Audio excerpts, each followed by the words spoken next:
পথে এখন একটা জায়গায় একটু ব্রেক নিয়েছি লাঞ্চ টাইমের জন্য।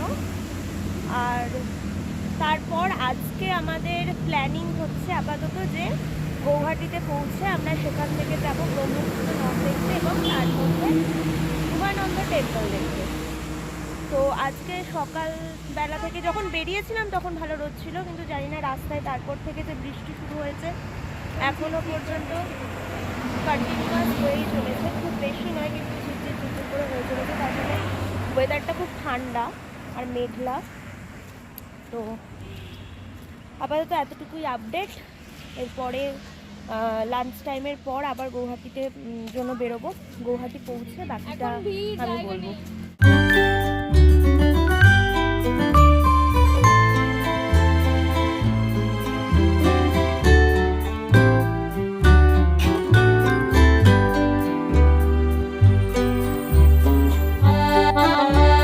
লঞ্চে ওঠার জন্য যাচ্ছি, উমানন্দ টেম্পল দেখতে যাব।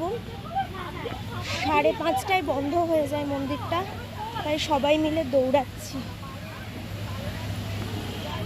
এটা হচ্ছে লঞ্চের ভেতর।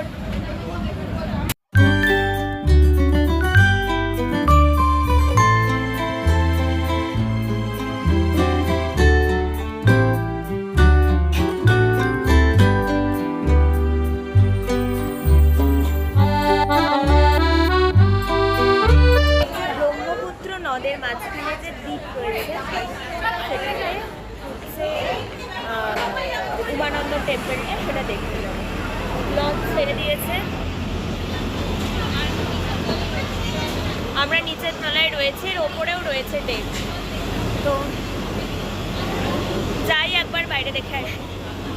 এটা হচ্ছে উপরের ডেকটা।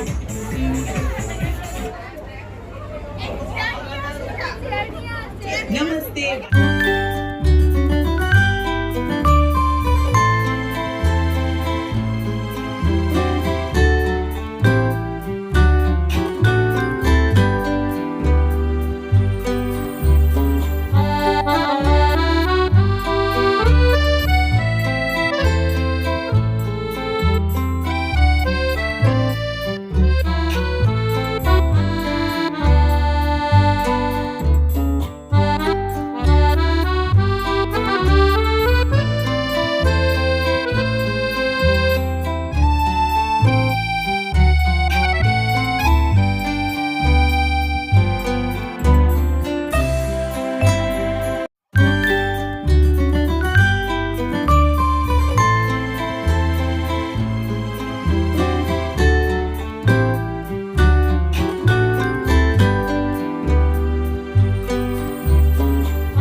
লঞ্চে ঘোরা।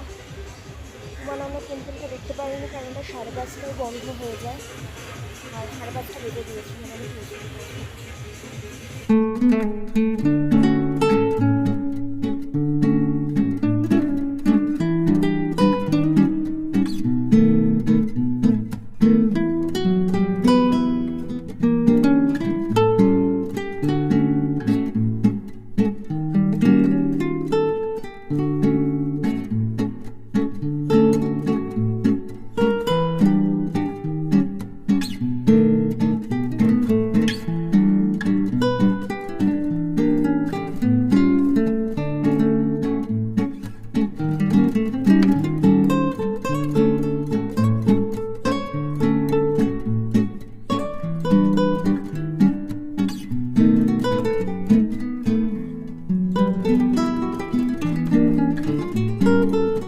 সন্ধ্যাবেলায় সবাই মিলে মোমো খেতে বেরিয়েছি।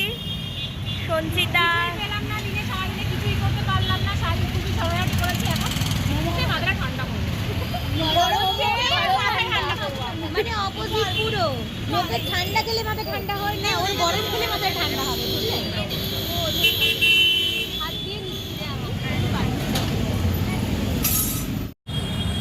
এখন পল্টন বাজার যাচ্ছি।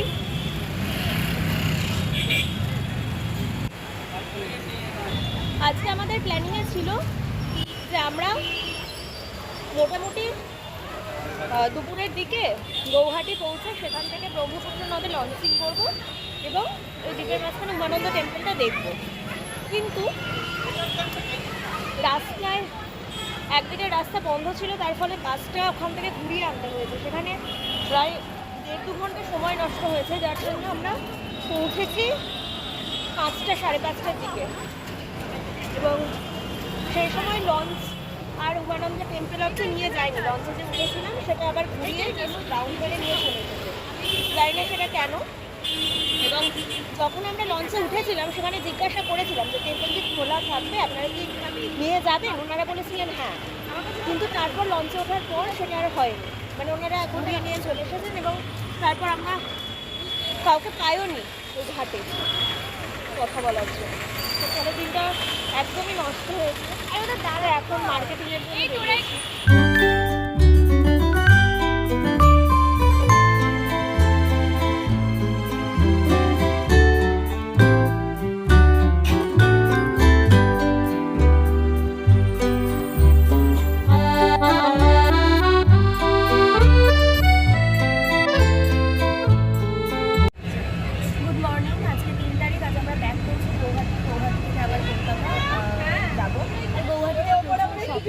কেনাকাটা করেছি এতটাই বেশি যে ব্যাগে আর আসছে না। যাই হোক, খুব কষ্ট করে আটিয়েছি কোনো রকমে। তো এখন পৌঁছে গিয়েছি, ট্রেনে বসে রয়েছি, ভীষণ গরম। আমি চেষ্টা করবো জার্নির কিছু নিয়ে রাখার স্মৃতি হিসেবে, আর সেগুলোই আমি এরপর অ্যাড করে দেবো।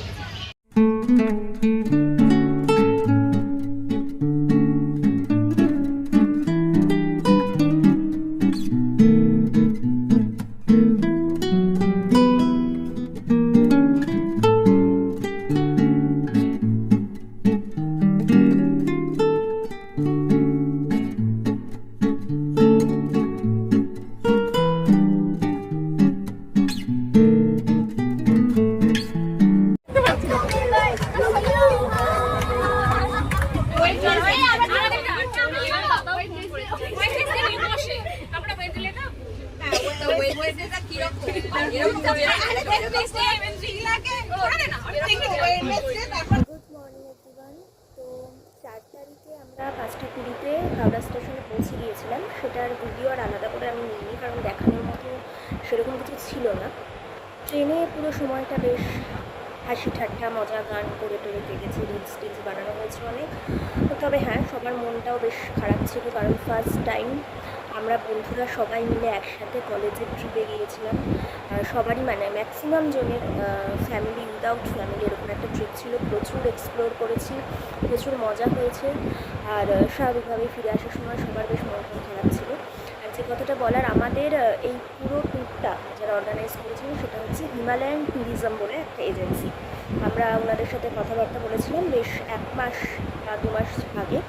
ওনাদের সাথে কথাবার্তা হয়েছিল। ওনারা পুরো ট্যুরটা কবে কীরকম ট্রেনের টিকিট পাওয়া যাচ্ছে, কোন সময়ে গেলে ভালো হয়, সেই টাইমে আমরা কোন প্লেসেসগুলো দেখতে পারি, এই পুরো বিষয়টা গাইড করেছিলেন। এবং ওনাদের গাইড পুরো ট্যুরটাতেই আমাদের সাথে ছিল। তার সাথে বাসে করে কুক আমাদের সাথে সব জায়গায় গিয়েছে, অর্থাৎ আমাদের থাকা খাওয়া পুরোটাই ওনারা অ্যারেঞ্জ করেছিলেন। এবং স্ন্যাক্স বা এরকম কিছু যেগুলো ডিউরিং দ্য বাস জার্নি সেগুলো কিন্তু ওনারা প্রোভাইড করেছেন। ওনাদের সার্ভিস সত্যি খুব ভালো লেগেছে। মানে হেডেক এজেন্সির সাথে গিয়ে যেটা বুঝলাম যে থাকা খাওয়া বা কোথায় কীরকম কোন ইন্টারভ্যালে কী করা যেতে পারে সেই হেডেকটা থাকে না। মানে আপনারা যেরকমভাবে বলে দেবেন এই জায়গাগুলো আপনারা এই দিনে দেখতে চান, সেই অনুযায়ী বাকি পুরো প্ল্যানিংটাই কিন্তু ওনারা করে। তো এটা একটা খুব ভালো এক্সপিরিয়েন্স ওনাদের এজেন্সির সাথে। এই ব্লগটা আমি এখানেই এন্ড করছি। আপনারা অবশ্যই জানাবেন কেমন লাগলো, আর ফার্দার কী ধরনের ভিডিও আপনারা দেখতে চান সেটাও আমাকে বলবেন। ততক্ষণের জন্য টাটা, আর অবশ্যই like, comment, share and subscribe হয়ে যায়।